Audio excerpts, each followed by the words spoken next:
نحمدہ ونصلی علی رسولہ الکریم اما بعد فاعوذ باللہ من الشیطان الرجیم بسم اللہ الرحمن الرحیم الف لام میم ذالک الکتاب لا ریب فیہ ھدی للمتقین الذین یؤمنون بالغیب ویقیمون الصلاة ومما رزقناہم ینفقون والذین یؤمنون بما انزل الیک وما انزل من قبلک وبالآخرة هم يوقنون أولئك على هدى من ربهم وأولئك هم المفلحون صدق الله العظيم رب اشرح لي صدري ويسر لي أمري واحلل عقدة من لساني يفقهوا قولي آمین یا رب العالمین۔ سورۃ البقرہ کا ہم آغاز کر رہے ہیں۔ یہ قرآن حکیم کی طویل ترین سورت ہے اور مدنی سورت ہے۔ اس سے پہلے ہم نے سورۃ الفاتحہ کا مطالعہ کیا جو کہ مکی صورت ہے، اور اب اس کے بعد یہ ایک مدنی صورت شروع ہو رہی ہے۔ یہ ترتیب بھی اللہ کے رسول صلی اللہ علیہ وسلم نے خود متعین فرما دی کہ کس صورت کو کس مقام پر رکھا جائے اور کس آیت کو کس آیت سے پہلے یا اس کے بعد رکھا جائے۔ اس سورہ مبارکہ میں 40 رکوع اور 286 آیات ہیں۔ 40 رکوعوں کی تقسیم کچھ اس طرح ہے کہ 18 رکوع ایک طرف اور 22 رکوع ایک طرف ہیں۔ پہلے 18 رکوع میں پھر ایک تقسیم ہے، انشاءاللہ ہم پڑھیں گے۔ پہلے 4 رکوعوں میں قرآن حکیم کی مکی صورتیں جو کہ سورۃ البقرہ سے پہلے نازل ہو چکی، کیونکہ وہ مکی صورتیں ہیں اور یہ مدنی صورت ہے، تو مکی صورتوں کے مضامین کا خلاصہ ہے جو پہلے 4 رکوعوں میں اللہ تعالیٰ نے بیان فرمایا۔ پھر انشاءاللہ ہم 10 رکوع پڑھیں گے سابقہ امت مسلمہ بنی اسرائیل کے حوالے سے، وہ امت جس کو اللہ نے دین کی ذمہ داری عطا فرمائی تھی جو کہ آج ہم مسلمانوں کے پاس ہے۔ 10 رکوعوں میں پہلے اس کا بیان آئے گا۔ پھر 4 رکوع انشاءاللہ ہم پڑھیں گے جس میں ابراہیم علیہ السلام کا ذکر بھی آئے گا اور قبلے کی تحویل یعنی تبدیلی کے حوالے سے بھی گفتگو آئے گی۔ تو یہ 18 رکوعوں کی تقسیم ہے۔ 4 رکوع مکی صورتوں کے مضامین کا خلاصہ، 10 رکوع بنی اسرائیل کے حوالے سے گفتگو، اور پھر 4 رکوع ابراہیم علیہ السلام کے حوالے سے ذکر اور قبلے کی تحویل یعنی اس کی تبدیلی کے حوالے سے گفتگو۔ پھر آخری 22 رکوع انشاءاللہ ہم پڑھیں گے جس میں رسول اکرم صلی اللہ علیہ وسلم کی امت سے خطاب کیا گیا ہے۔ سورۃ البقرہ اور اس کے بعد سورہ آل عمران آتی ہے۔ یہ دونوں صورتیں جوڑے جوڑے کی حیثیت رکھتی ہیں۔ ہم انشاءاللہ مزید سمجھیں گے کہ قرآن حکیم میں اکثر صورتیں وہ جوڑے جوڑے کی صورت میں آئی ہیں جن میں مشابہت ہوتی ہے، کچھ ایسی باتیں ہوتی ہیں جو دونوں میں مشترک ہوتی ہیں۔ مثال کے طور پر ان دونوں صورتوں کی تعریف اللہ کے رسول نے اس طرح بیان فرمائی۔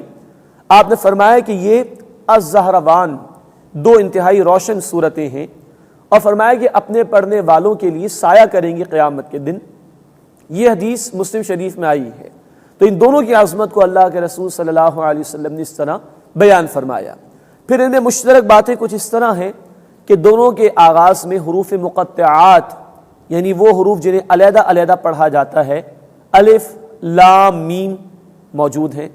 اسی طرح دونوں کے آغاز میں قرآن حکیم کی عظمت کا بیان، اسی طرح دونوں کے اختتام پر بڑی عظیم دعائیں ہیں، ربنا لا تؤاخذنا ان نسینا او اخطأنا البقرہ کے اختتام پر، اور ربنا اننا سمعنا منادیا ینادی للایمان ان آمنوا بربکم فآمنا، یہ سورہ آل عمران کے اختتام پر عظیم دعا آئی ہے۔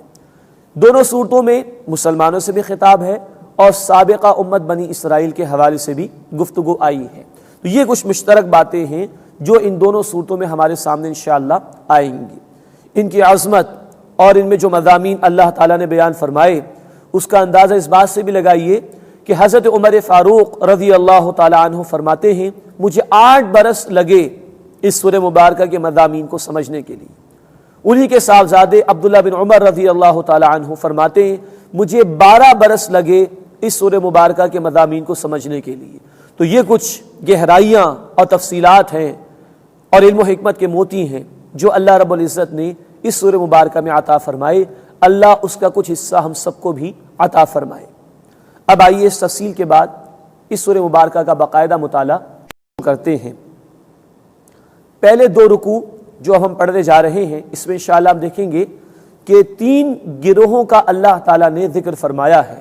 ایک متقین کا گروہ جو آگے بڑھ کر قرآن کی دعوت کو قبول کرے گا اور کرتا ہے اور پھر اس دعوت پر ڈٹ جاتا ہے اور اس کے تقاضوں پر عمل کرتا ہے۔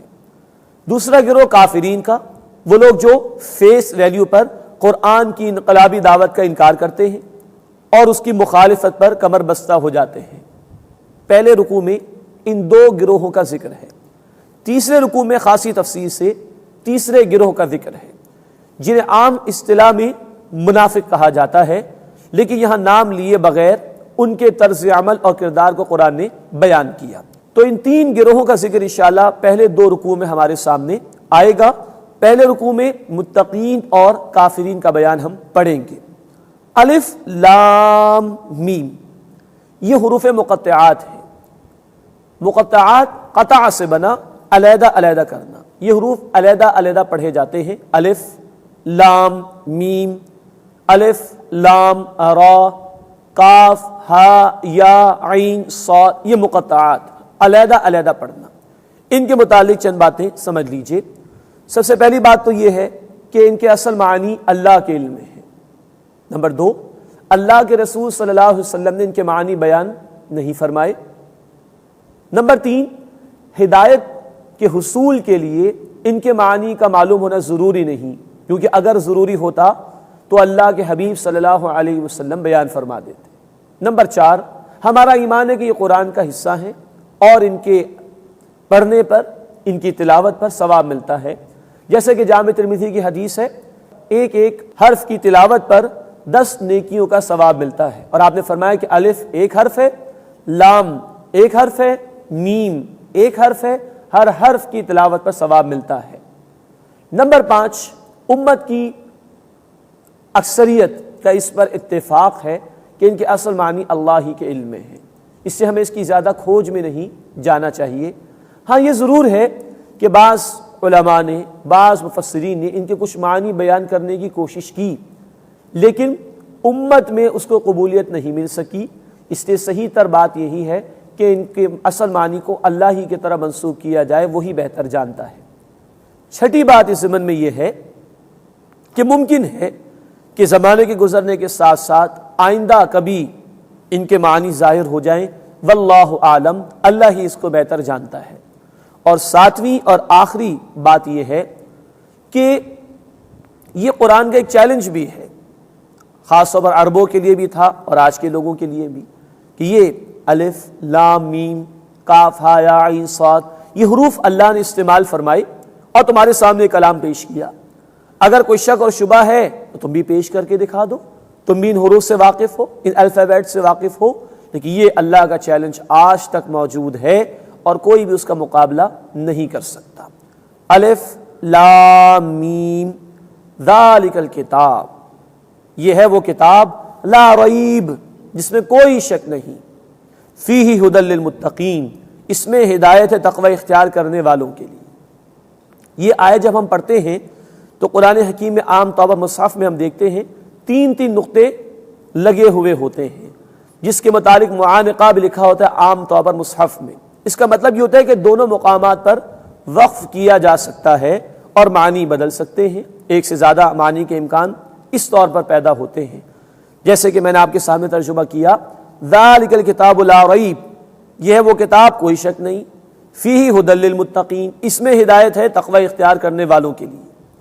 جبکہ دوسرا ترجمہ کچھ اس طرح ہوگا ذالک الکتاب لا ریب فیہ، یہ ہے وہ کتاب اس میں کوئی شک نہیں، ھدی للمتقین، یہ تقوی اختیار کرنے والوں کے لیے ہدایت ہے۔ تو یہ 3 نقطے جو ہمارے مصحف میں عام طور پر لگے ہوتے ہیں، دونوں مقامات پر وقف کیا جا سکتا ہے اور معانی میں ایک سے زیادہ معانی کا امکان موجود ہوتا ہے۔ دوسری بات جو سمجھنے کی وہ یہ ذالک الکتاب، یہ ہے وہ کتاب۔ اب اس کے متعلق 2 آراء ہیں، ایک تو یہ کہ سورہ فاتحہ میں ہم نے دعا کی اہدنا الصراط المستقیم، اے اللہ صراط مستقیم کی ہدایت عطا فرما دے، دکھا دے وہ راستہ کیا ہے۔ اللہ نے جواب دے دیا، اس صراط مستقیم کا جواب، اس دعا کا جواب یہ ہے ذالک الکتاب لا ریب فیہ، یہ قرآن وہ سیدھا راستہ ہے، وہ کتاب ہے جس میں کوئی شک نہیں۔ یہ دنیا کا واحد کلام جو اس دعوے کے ساتھ شروع ہوتا ہے، اس میں کوئی شک نہیں ہے، واقعتاً یہ اللہ کا کلام ہے۔ انسان کا کلام کبھی بھی اس دعوے کے ساتھ شروع نہیں ہو سکتا۔ اور رب کائنات نے کہا سورۃ الکہف آیت نمبر 27، لا مبدل لکلماتہ، اللہ کی باتوں میں کوئی تبدیلی ممکن نہیں۔ سائنٹیفک تھیوریز بدل جاتی ہیں، لیکن اللہ کے کلام کی باتیں اٹل ہیں، اس میں کبھی بھی تبدیلی واقع نہیں ہو سکتی۔ تو ایک رائے یہ صراط مستقیم کے دعا کا جواب کہ یہ پورا قرآن صراط مستقیم، اور دوسری رائے یہ ہے کہ کیونکہ ابھی ہم آگے پڑھیں گے انشاءاللہ بنی اسرائیل کے حوالے سے ذکر ہے، اور خاص طور پر ان میں سے یہود کے حوالے سے ذکر ہے۔ یہ یہودی وہ تھے جن کی اپنی کتابوں میں آخری رسول صلی اللہ علیہ وسلم کے آنے کی بشارات موجود تھی، اور وہ جب اللہ کے رسول صلی اللہ علیہ وسلم سامنے آئے تو پہچان بھی گئے تھے، لیکن جانتے بوجھتے انکار کیا تھا۔ ان کو بھی یاد دلایا جا رہا ہے، یہ ہے وہ رسول صلی اللہ علیہ وسلم، یہ ہے وہ کتاب قرآن حکیم جس کا وعدہ تمہاری کتابوں میں بھی ہے۔ چنانچہ آج بھی اولڈ ٹیسٹمنٹ کی جو بک آف ڈیٹرانومی ہے، کتاب استثناء، چیپٹر نمبر 18 ورس نمبر 18 میں یہ بات موجود ہے۔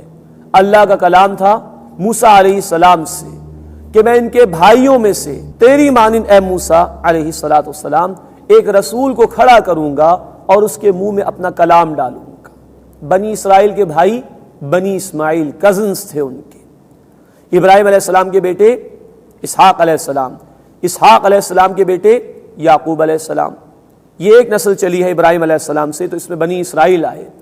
اور ابراہیم علیہ السلام کے دوسرے بیٹے تھے اسماعیل علیہ السلام، جن سے بنی اسماعیل کا تسلسل ہے، جس میں آخری رسول پھر آئے رسول اکرم صلی اللہ علیہ وسلم۔ تو بک آف ڈیٹرانومی میں یہ الفاظ آج بھی موجود ہیں، اے موسیٰ میں ان کے بھائیوں یعنی بنی اسماعیل جو ان کے کزنس ہیں، تیری مانند ایک رسول کو بھیجوں گا، رسول اکرم صلی اللہ علیہ وسلم، اور اس کے منہ میں اپنا کلام ڈالوں گا۔ یہ قرآن کلام ہے اللہ کا، الفاظ کی صورت میں رسول اکرم صلی اللہ علیہ وسلم کو دیا گیا، جبکہ تورات لکھی ہوئی دی گئی تھی موسیٰ علیہ السلام کو۔ اور یہ اشارہ بنی اسرائیل کی طرف بھی ہے کہ ذالک الکتاب، یہ ہے وہ کتاب جس کا وعدہ تمہیں دیا گیا تھا، لا ریب فیہ، اس میں کوئی شک نہیں، ھدی للمتقین، یہ ہدایت ہے تقوی اختیار کرنے والوں کے لیے۔ تقوی کے معنی ہے اپنے آپ کو اللہ کی نافرمانی اور ناراضگی سے بچانا، بچتے بچتے زندگی بسر کرنا کہ کہیں میرے کسی عمل سے اللہ ناراض نہ ہو جائے۔ یہ وہی بات جو سورۃ الفاتحہ میں ہم نے سمجھی، سلیم الفطرت انسان اللہ کی طرف رجوع کرتا ہے، اس کو پکارنا چاہتا ہے اور اس سے دعا بھی کرتا ہے۔ تو جن کے دل میں طلب اور تڑپ ہوگی وہ کوالیفائی کریں گے ہدایت کے لیے۔ پوٹینشلی قرآن تمام انسانیت کے لیے ہدایت ہے۔ سورۃ البقرہ آیت نمبر 185 ھدی للناس، یہ تمام انسانوں کے لیے ہدایت ہے، لیکن اس کے لیے ایلیجبل وہ ہیں، کوالیفائی وہ کریں گے جن میں طلب اور تڑپ ہوگی، جو بچتے بچتے اللہ کی ناراضگی سے ڈرتے ڈرتے زندگی بسر کرنا چاہیں گے۔ فرمایا کہ ھدی للمتقین، یہ قرآن تقوی اختیار کرنے والوں کے لیے ہدایت ہے۔ اب ان متقین کی 5 صفات کا بیان ہے اگلی آیات میں۔ نمبر 1، الذین یؤمنون بالغیب، جو غیب پر ایمان لاتے ہیں، جو چھوٹا سا ویژن نہیں رکھتے لائف کا، انویزیبل ریالٹیز کو تسلیم کرتے ہیں۔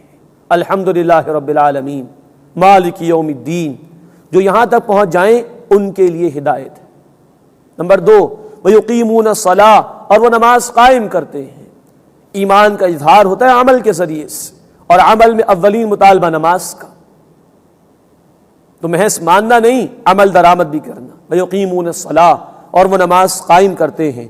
وَمِمَّا رَزَقْنَاهُمْ يُنْفِقُونَ، اور جو ہم نے انہیں رزق میں سے عطا کیا وہ اس میں سے خرچ کرتے ہیں، کیونکہ فطرت سلامت ہوگی تو اخلاق حس انسان میں موجود ہوگی۔ وہ لوگوں کے ساتھ ہمدردی کا مظاہرہ کرے گا، غریبوں پر مال خرچ کرے گا۔ جس کے دل میں مال کی محبت ہو اس کو ہدایت نہیں مل سکتی، جو مال کے پیچھے دیوانہ ہو جائے اسے ہدایت نہیں مل سکتی۔ وَمِمَّا رَزَقْنَاهُمْ يُنْفِقُونَ، اور جو ہم نے انہیں رزق میں سے عطا کیا اس میں سے خرچ کرتے ہیں۔ ہر وہ نعمت جو اللہ نے بندے کو دی وہ رزق ہے اللہ کا، اور فرمایا ہم نے دیا، اشارہ کہ اترانا مت اگر کبھی کچھ مال خرچ بھی کر دیا، کچھ اللہ کے راستے میں دے بھی دیا، نہیں، دینے والی ذات اللہ کی، خرچ کر رہے ہو اللہ قبول کر لے، اس کا انعام ہے۔ وَمِمَّا رَزَقْنَاهُمْ يُنْفِقُونَ، اور جو ہم نے رزق میں سے انہیں عطا کیا اس میں سے وہ خرچ کرتے ہیں۔ نمبر 4، وَالَّذِينَ يُؤْمِنُونَ بِمَا أُنزِلَ إِلَيْكَ وَمَا أُنزِلَ مِن قَبْلِكَ، اور وہ ایمان رکھتے ہیں اس پر اے نبی صلی اللہ علیہ وسلم جو آپ پر نازل کیا گیا اور اس پر بھی جو آپ سے پہلے نازل کیا گیا۔ جو ہدایت کے طالب ہوں گے، جو متقین ہوں گے، وہ نیرو مائنڈڈ نہیں ہوتے، تنگ نظر نہیں ہوتے، براڈ مائنڈڈ ہوتے ہیں، وسیع النظر ہوتے ہیں۔ ہر دور میں اللہ نے رسولوں کو جو بھی وحی عطا فرمائی ان سب پر ان کا ایمان ہے۔ ہاں، اس کا آخری ایڈیشن اب قرآن ہے، رسول اکرم صلی اللہ علیہ وسلم پر نبوت ختم ہو گئی، لیکن متقین وہ ہر دور میں اپنے رسولوں کو اللہ نے جو وحی عطا فرمائی اس سب پر ان کا ایمان۔ فرمایا کہ یؤمنون بما انزل الیک، وہ ایمان لاتے ہیں اس پر جو ہے نبی صلی اللہ علیہ وسلم آپ پر نازل کیا گیا، وما انزل من قبلک، اور جو آپ سے پہلے نازل کیا گیا۔ اس میں اشارہ ختم نبوت کی طرف بھی ہے، اس لیے کہ اللہ نے کہا جو آپ سے پہلے نازل کیا گیا اس پر ایمان رکھتے ہیں اور جو آپ پر نازل کیا گیا اس پر ایمان رکھتے ہیں۔ اس کا کوئی ذکر نہیں کہ جو آپ کے بعد آئے اس پر ایمان، وہ ہے ہی نہیں۔ تو اشارہ اس بات کی طرف ہے کہ وحی آپ صلی اللہ علیہ وسلم پر آ کر ختم ہو گئی۔ نمبر 5، وَبِالْآخِرَةِ هُمْ يُوقِنُونَ، اور آخرت پر وہ یقین رکھتے ہیں۔ پہلے ایمان کا ذکر آیا یؤمنون بالغیب، پھر ایمان کا ذکر آیا یؤمنون بما انزل الیک، لیکن اب یقین کا ذکر ہے۔ وَبِالْآخِرَةِ هُمْ يُوقِنُونَ، اس لیے کہ آخرت کا عقیدہ وہ ہے جو سب سے زیادہ انسان کے عمل پر اثر انداز ہوتا ہے۔ جتنا آخرت کا عقیدہ پختہ ہوگا اتنا انسان کا عمل درست ہوگا، اور جتنا اس میں کمزوری آ جائے گی اتنا وہ بے عملی کا شکار ہوگا۔ آج امت کی عظیم اکثریت کی بے عملی بتا رہی ہے کہ یہ آخرت کا عقیدہ کمزور پڑ گیا۔ اللہ ہمیں یقین عطا فرمائے آخرت کا۔ وَبِالْآخِرَةِ هُمْ يُوقِنُونَ، اور آخرت پر وہ یقین رکھتے ہیں۔ یہ متقین کی 5 صفات کا بیان، پہلے گروہ کا بیان جس کو قرآن سے فائدہ ملے گا، جو کوالیفائی کرے گا قرآن سے ہدایت کے حاصل ہونے کے لیے، غیب پر ایمان، نماز کا قیام، رزق میں سے خرچ کرنا، ہر وحی جو اللہ نے نازل فرمائی اس پر ایمان، اور آخرت پر یقین رکھنا۔ ان کا نتیجہ بیان ہو رہا ہے، اولئک علی ھدی من ربہم، یہ وہ لوگ ہیں جو اپنے رب کی طرف سے ہدایت پر ہیں، وَأُولَئِكَ هُمُ الْمُفْلِحُونَ، اور یہی وہ لوگ ہیں جو فلاح پانے والے ہیں۔ اللہ تعالی ہمیں ان لوگوں میں شامل فرمائے۔ یہ پہلا گروہ متقین کا، قرآن کی دعوت جو قبول کرے گا۔ قرآن کی دعوت انقلابی دعوت ہے، جو فرد کو بھی بدلتا ہے، معاشرے کو بھی بدلنا چاہتا ہے۔ جب بھی کسی معاشرے میں کوئی انقلابی تحریک کھڑی ہوگی قرآن کی دعوت پر واقعتاً، تو ایک تو یہ گروہ سامنے آئے گا۔ ابو بکر صدیق ان میں ہے رضی اللہ تعالی عنہ، اور دیگر صحابہ بھی ان میں شامل تھے رضی اللہ تعالی عنہ مجمعین۔ اب دوسرے گروہ کا بیان آ رہا ہے، یہ وہ گروہ جو فیس ویلیو پر قرآن کی دعوت کا انکار کرنے والا گروہ ہے۔ جب بھی کسی معاشرے میں قرآن کی بنیاد پر انقلابی تحریک برپا ہوگی، یہ گروہ صف اول میں ہوگا اس کی مخالفت کے لیے۔ کیوں؟ قرآن کی دعوت انقلابی دعوت جو باطل نظام کے خلاف ہے، اور جن لوگوں کے مفادات باطل نظام کے ساتھ وابستہ ہوں وہ کبھی اس طرح کی انقلابی دعوت کو چلنے کے لیے اجازت نہیں دیتے۔ اب 2 آیات میں اس دوسرے گروہ کا بیان آ رہا ہے۔ فرمایا ان الذین کفروا، بے شک وہ لوگ جنہوں نے کفر کیا، سواء علیہم، ان کے حق میں برابر ہے، اانذرتہم ام لم تنذرہم لا یؤمنون، اے نبی صلی اللہ علیہ وسلم خواہ آپ انہیں خبردار کریں یا نہ کریں وہ ایمان نہیں لائیں گے۔ ختم اللہ علی قلوبہم، اللہ نے ان کے دلوں پر مہر لگا دی، وعلی سمعہم، اور ان کی سماعت پر مہر لگا دی، وعلی ابصارہم غشاوہ، اور ان کی آنکھوں پر پردہ ہے، ولہم عذاب عظیم، اور ان کے لیے عظیم عذاب ہے۔ یہ 2 آیات میں دوسرے گروہ کا بیان۔ ابو جہل اینڈ کمپنی، یہ وہ لوگ جنہوں نے فیس ویلیو پر قرآن کی دعوت کا انکار کیا، جانتے بوجھتے ان کے دلوں نے تسلیم کیا، لیکن اس کے باوجود انہوں نے انکار کیا قرآن کی دعوت کا۔ کیوں؟ اسی کہ قرآن کی دعوت ان کے بتوں کے خلاف بھی تھی، ان کے باطل نظام کے خلاف بھی تھی، ان کے ظلم اور جبر کے خلاف بھی تھی، اور یہ ایسی دعوت کو قبول کرنے کو تیار نہیں تھے۔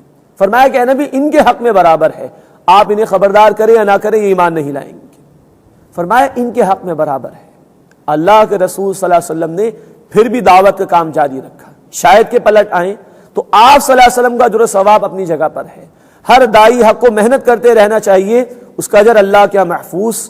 ہاں کسی سے اللہ نے صلاحیت ہی واپس لے لی قبول حق کی تو وہ اللہ کا اس کے لیے فیصلہ ہوگا، اس کو تو توفیق نہیں ملے گی، لیکن ہمیں اپنی دعوت کا کام، دین کی دعوت کا کام جاری رکھنا چاہیے۔ فرمایا ختم اللہ علی قلوبہم، اللہ نے ان کے دلوں پر مہر لگا دی، وعلی سمعہم، اور ان کی سماعت پر اللہ نے مہر لگا دی۔ اس آیت کو سمجھنا بہت ضروری ہے۔ لوگ کہتے ہیں جی اللہ نے مہر لگا دی تو ہمارا کیا قصور ہے؟ بات اس طرح نہیں ہے۔ اللہ کا ایک قانون ہدایت ہے جو کئی مقامات پر اللہ نے بیان فرمایا، اس کو پیش نظر رکھنا چاہیے۔ اللہ نے فرمایا سورہ الشمس آیت نمبر 8 میں، فَأَلْهَمَهَا فُجُورَهَا وَتَقْوَاهَا، ہمیں انسان کو نیکی کی صلاحیت بھی دی اور بدی کی بھی۔ پھر قرآن نے کہا سورہ الدہر آیت نمبر 3 میں، إِنَّا هَدَيْنَاهُ السَّبِيلَ إِمَّا شَاكِرًا وَإِمَّا كَفُورًا، ہم نے راستہ دکھا دیا انسان کو، چاہے شکر گزار بنے چاہے ناشکرہ بنے۔ پھر قرآن نے کہا سورہ الشورى یہدی الیہ من ینیب، اللہ اسے ہدایت دیتا ہے جو اللہ کی طرف رجوع کرتا ہے۔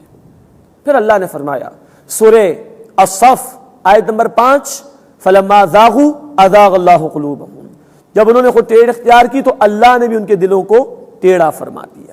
یہ چند آیات ہیں اللہ کے قانون ہدایت کو واضح کرنے کے لیے، جس کا حاصل یہ ہے کہ بندہ جس طرف جانا چاہتا ہے وہی راستہ اس کے لیے آسان کر دیا جاتا ہے۔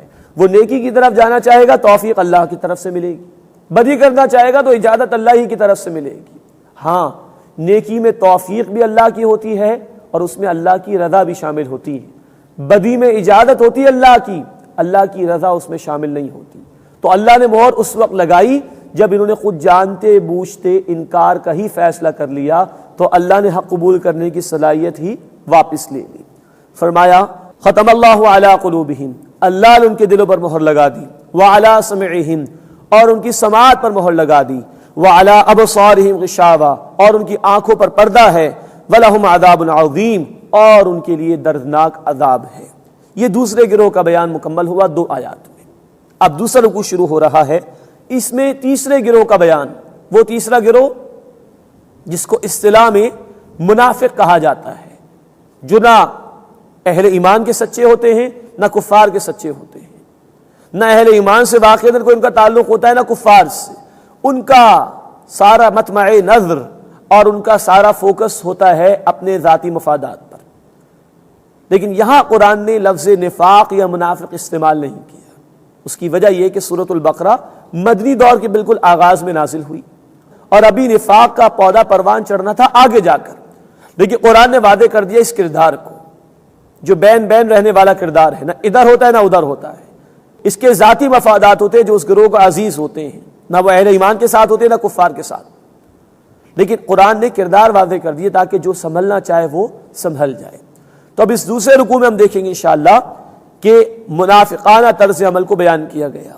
قرآن کی اصطلاح میں یہ وہ کردار ہے کہ جو اول ایمان قبول کرتا ہے فیس ویلیو پر، لیکن پھر کردار کی کمزوری وہ آڑے آ جاتی ہے، یہ کردار کے پکے نہیں ہوتے، اور پھر جب دین کے تقاضے آنا شروع ہوتے، خاص طور پر وہ تقاضے جس میں جان و مال لگانے کے مطالبات آ رہے ہوں، تو یہ گروہ پیچھے ہٹنا شروع ہو جاتا ہے۔ اس کو اپنی جان عزیز ہوتی، اس کو اپنا مال عزیز ہوتا ہے، اس کو دنیا کے مفادات زیادہ عزیز ہو جاتے ہیں، تو یہ دین کے راستے سے پیچھے ہٹنا شروع کرتا ہے۔ یہی منافقین کا طرز عمل بھی تھا، اور یہی بنی اسرائیل میں سے ان یہودیوں کا طرز عمل تھا جو مدینے میں آباد تھے، کہ انہوں نے جب اللہ کے رسول صلی اللہ علیہ وسلم کی دعوت سنی تو حق تو جانا ان کے دلوں نے، لیکن انہوں نے کہا کہ اگر یہ قبول کر لیں تو دنیا کے مفادات ہمارے ہاتھ سے چلے جائیں گے، تو انہوں نے بھی قبول کرنے سے انکار کیا۔ اس پس منظر میں آئیے اب دوسرے رکوع کا مطالعہ شروع کرتے ہیں۔ وَمِنَ النَّاسِ مَن يَقُولُ، اور لوگوں میں سے کوئی ہیں جو کہتے ہیں آمنا باللہ، ہم ایمان لائے اللہ پر، وبالیوم الآخر، اور آخرت کے دن پر، وما هم بمؤمنین، اور وہ ایمان لانے والے نہیں ہیں۔ غور طلب بات ہے، وہ کہہ رہے ہیں ہم اللہ پر ایمان لائے، ہم آخرت پر ایمان لائے، لیکن قرآن کہہ رہا ہے وہ ایمان لانے والے نہیں۔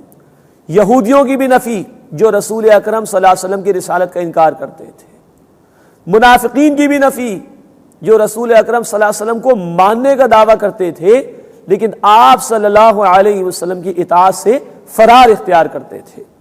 وما هم بمؤمنین، اور وہ ایمان لانے والے نہیں ہیں۔ یخادعون اللہ والذین آمنوا، وہ دھوکہ دینے کی کوشش کرتے ہیں اللہ کو اور انہیں جو ایمان لائے۔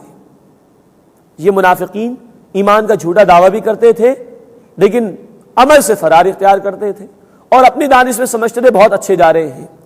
وما یخدعون الا انفسهم وما یشعرون، حالانکہ وہ دھوکہ نہیں دیتے مگر اپنے آپ کو، مگر وہ اس کا شعور نہیں رکھتے۔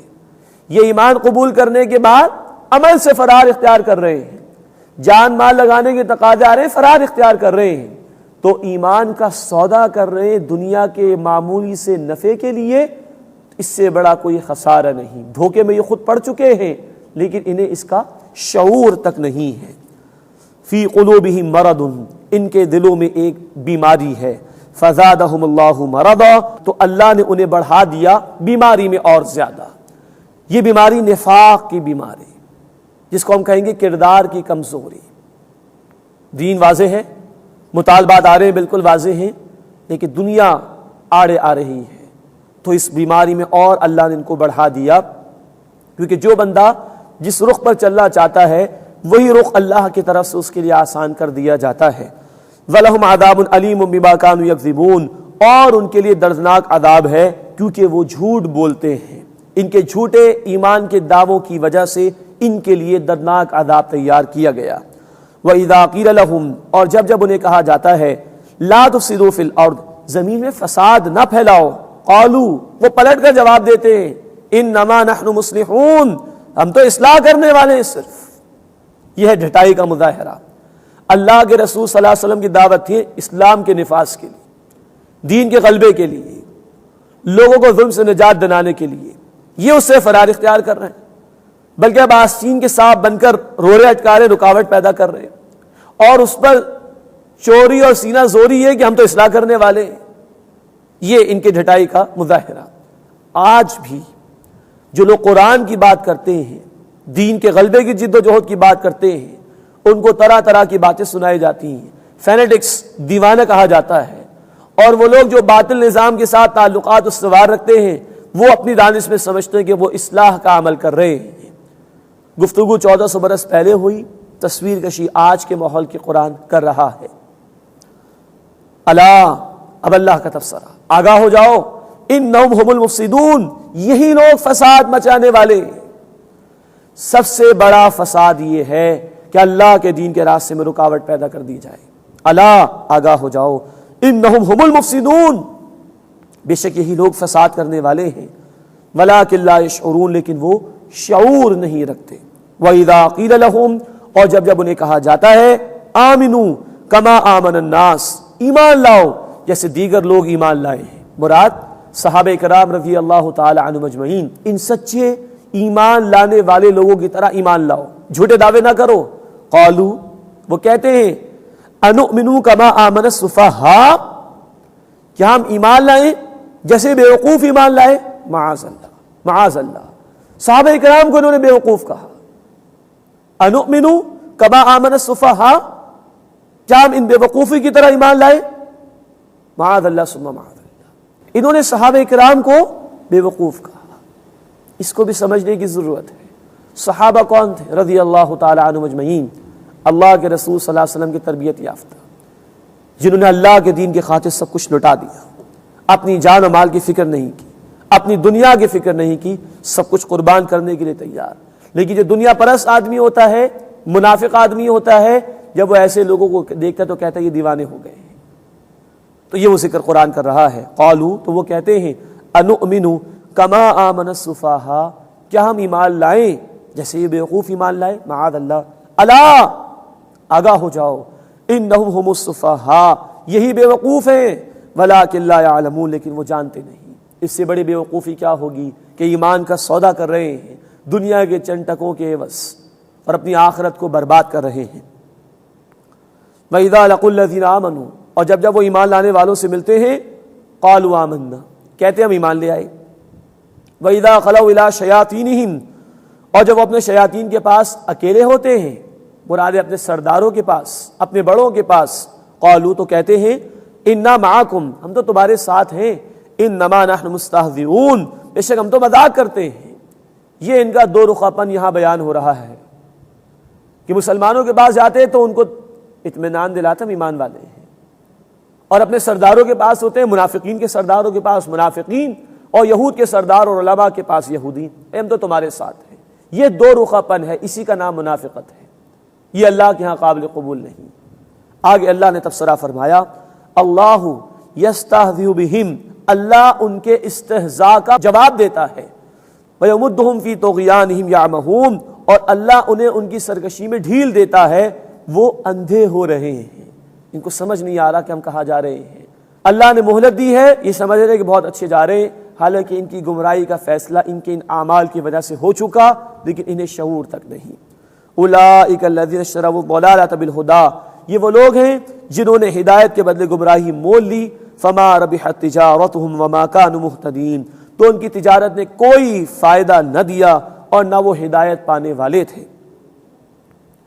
ان کی تجارت کوئی کام نہیں آئے گی، دنیا کو عزیز رکھ رہے ہیں، سب سے بڑے گھاٹے کا سودا کر رہے ہیں، اپنی آخرت کو برباد کر رہے ہیں۔ اس کے بعد اللہ تعالیٰ نے دو مثالیں بیان فرمائیں، ایک مثال دوسرے گروہ کے لیے، کھلے کفار کے لیے، اور ایک مثال بین بین کی کیفیت اختیار کرنے والے یعنی منافقانہ طرز عمل اختیار کرنے والے لوگوں کے لیے۔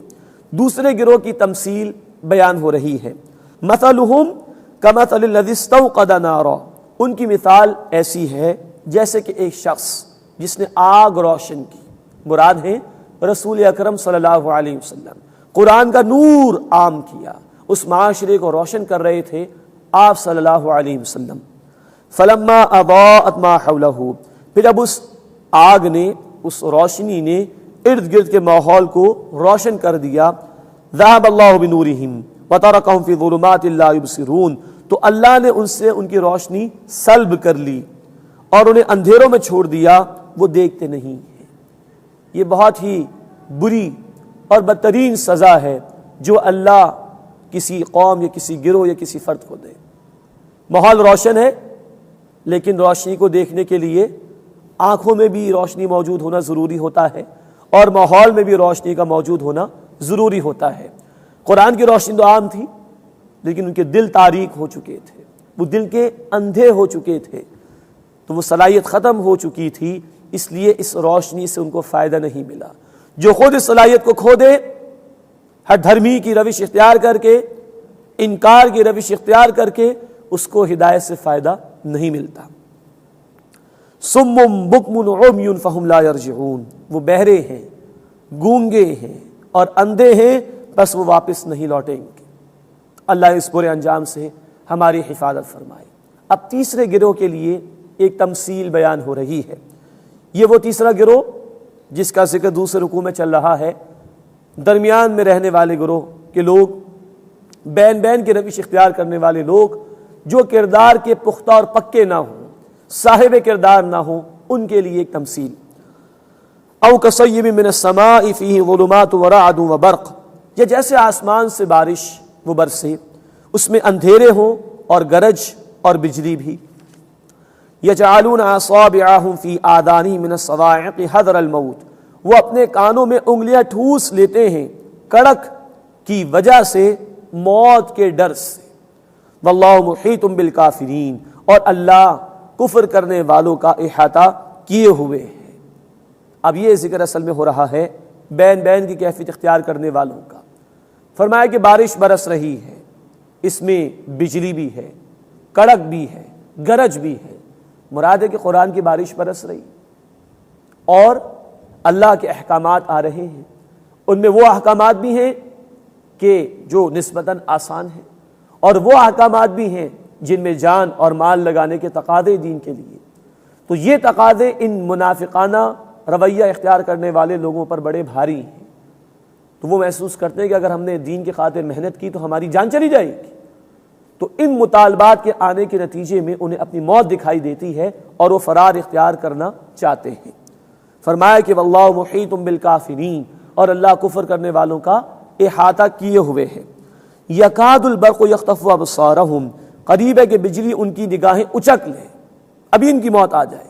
کلما اضاء لہم مشوا فیہ، جب جب اللہ ان پر روشنی فرما دیتا ہے وہ چل پڑتے ہیں اس میں۔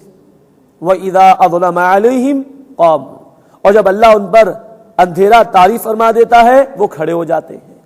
مراد ہے جہاں آسان بات دکھائی دی فوراً آگے بڑھ کر عمل کیا، جہاں ذرا مشکلات آئیں جن کے راستے میں کھڑے ہو کر ٹھٹک کر رہ گئے۔ یہ ہے کردار کی کمزوری والا طرز عمل جسے قرآن دیگر صورتوں میں نفاق کہتا ہے۔ فرمایا وَلَوْ شَاءَ اللَّهُ لَذَهَبَ بِسَمْعِهِمْ وَأَبْصَارِهِمْ، اور اگر اللہ چاہتا تو ان سے ان کی سماعت اور ان کی بصارت چھین لیتا، ان کی آنکھیں چھین لیتا۔ ان اللہ علی کل شیء قدیر، بے شک اللہ ہر شے پر قدرت رکھنے والا ہے، لیکن اللہ ایسا کرتا نہیں۔ جو جس درجے میں چلنا چاہے، سننا چاہے، سمجھنا چاہے، اللہ اتنی توفیق دے دیتا ہے۔ ہاں جو حد درمی پر آ جائے گا اس سے قبول حق کی صلاحیت چھین لی جائے گی۔ اللہ اس برے انجام سے ہماری حفاظت فرمائے۔ اس مقام پر آ کر سورۃ البقرہ کے 2 رکوع مکمل ہوئے، اب تیسرا رکوع شروع ہو رہا ہے۔ اس میں قرآن کی بنیادی دعوت کا خلاصہ بھی ہے اور تینوں بنیادی عقائد یعنی توحید، رسالت اور آخرت کا بیان بھی۔ یا ایھا الناس، اے انسانوں، اعبدوا ربکم الذی خلقکم والذین من قبلکم، اپنے رب کی عبادت کرو جس نے تمہیں پیدا فرمایا اور انہیں بھی جو تم سے پہلے تھے، لعلکم تتقون، تاکہ تم بچ سکو۔ عبادت اللہ کا واحد مطالبہ انسانیت سے، تمام انسانوں کو اللہ رب العزت نے اسی عبادت کے لیے پیدا کیا ہے۔ اللہ تعالیٰ فرماتے ہیں سورہ الذاریات آیت نمبر 56 میں، وَمَا خَلَقْتُ الْجِنَّ وَالْإِنسَ إِلَّا لِيَعْبُدُونَ، میں نے تمام جنات اور انسانوں کو صرف اپنی عبادت کے لیے پیدا کیا۔ اسی عبادت کا اقرار ہم سورہ فاتحہ میں کرتے ہیں، ایاک نعبد، ہم تیری عبادت کرتے ہیں اور کریں گے۔ عبادت نام ہے محبت کے جذبے کے ساتھ پوری زندگی بھر اللہ کی اطاعت کرنے کا۔ اللہ رب ہے، ہماری ابتدا سے لے کر انتہا تک تمام ضروریات کو پورا فرمانے والا، اسی کا حق اور مطالبہ ہے کہ صرف اسی کی عبادت کی جائے۔ اللہ ہمیں اس کی توفیق عطا فرمائے۔ فرمایا کہ لعلکم تتقون، تاکہ تم بچ سکو۔ اللہ کو اپنا الہ معبود مان لو اور ذاتی اور اجتماعی زندگی میں اگر اس کے احکامات پر عمل کر لو تو دنیا میں افراط و تفریط کے دھکوں سے بچ جاؤ گے، گمراہی سے بچ جاؤ گے، ٹینشن اور ڈپریشن فرسٹریشن سے بچ جاؤ گے، قتل و غارت گری سے، تباہی بربادی سے بچ جاؤ گے۔ لعلکم تتقون، تاکہ تم بچ سکو اور آخرت میں اس کی سزا سے بچ جاؤ گے۔ اللہ ہمیں پوری زندگی میں انفرادی سطح پر بھی اور اجتماعی سطح پر بھی اپنی عبادت کی توفیق عطا فرمائے۔ اگلی آیت میں اللہ کی ربوبیت کا بیان، اللہ کی توحید کا مزید بیان۔ وہ رب کیسا ہے؟ الذی جعل لکم الارض فراشا والسماء بناء، وہ اللہ تمہارا رب ہے جس نے زمین کو تمہارے لیے فرش بنایا اور آسمان کو تمہارے لیے چھت بنایا۔ وانزل من السماء ماء، اور آسمان سے پانی برسایا یعنی بارش۔ فاخرج به من الثمرات رزقا لکم، پھر اس کے ذریعے سے تمہارے لیے پھل پیدا کیے رزق میں سے جس کو تم استعمال کرتے ہو، کھاتے پیتے ہو۔ فلا تجعلوا للہ اندادا، تو اللہ کے ساتھ کوئی شریک نہ ٹھہراؤ۔ وانتم تعلمون، جبکہ تم جانتے بھی ہو، تم جانتے ہو وہی خالق ہے، وہی مالک ہے، وہی رازق ہے، اس کی عبادت میں کسی اور کو شریک نہ کرو، اس سے بڑھ کر کسی سے محبت نہ کرو، اس سے بڑھ کر کسی کی اطاعت نہ کرو۔ اب اگلی 2 آیات میں رسالت کے حوالے سے قرآن کا ذکر ہے جو محمد کریم صلی اللہ علیہ وسلم پر نازل ہوا اور اللہ تعالیٰ کے ایک چیلنج کا بیان بھی۔